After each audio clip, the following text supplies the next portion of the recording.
Hi there and welcome to another Midweek Memo. What do you think God is like? Well, Deuteronomy chapter 32 verse 11 says he's like an eagle that stirs up its nest and hovers over its young, that spreads its wings to catch them and carries them aloft. Well, I couldn't find a nest, but here's my equivalent. So let's just imagine the little young are in it, and I couldn't find an eagle, but I got a chicken with a good hairstyle. And the idea is that the eagle, after looking after the young who are sitting there waiting to be fed, after a while starts to move around. But you're moving around actually. And in the process, the children get woken up and get sent out to fly, because that's their purpose in life. They're to grow up and not just be fed, but fly, as this one is about to do. And that is God's purpose for us, that he wants to stir us up. Yes, he cares for us, but not just to feed us so that we sit there and get fat, but that we grow up, that we take responsibility, that we serve him, that we go into all of the calling that he has for us.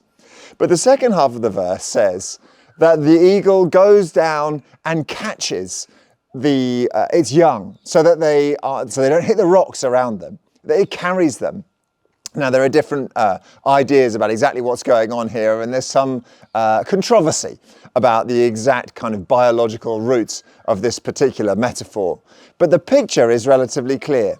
The idea is that as the little ones go out of the nest, they need to be caught. They start flying, they try to survive outside, but they get into danger. But wonderfully, their parent comes and picks them up and keeps them safe. And so it is with the Lord. He stirs up his young, but also he catches them and carries them aloft to protect them. I wonder whether the Lord is stirring you up right now. Perhaps circumstances are such that you're being pushed well beyond your comfort zone. He's teaching you something new. He's challenging you to do something you haven't done before.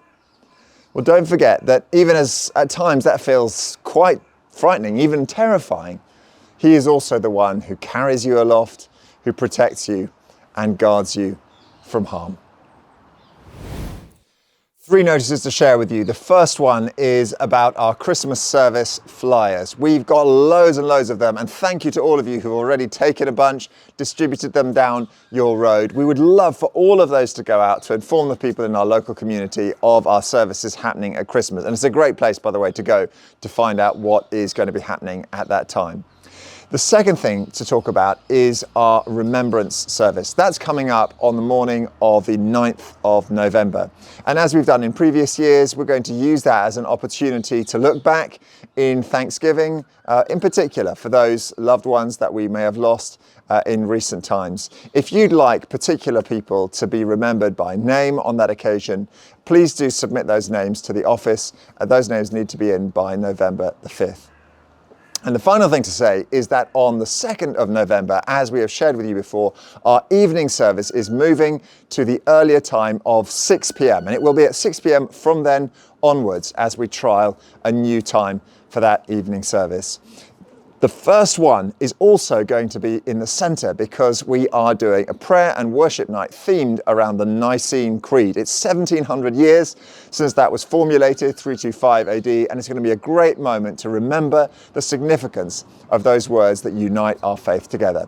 So we'd love to see you at 6 p.m. in the centre for our evening service on the 2nd of November. Thanks for joining us.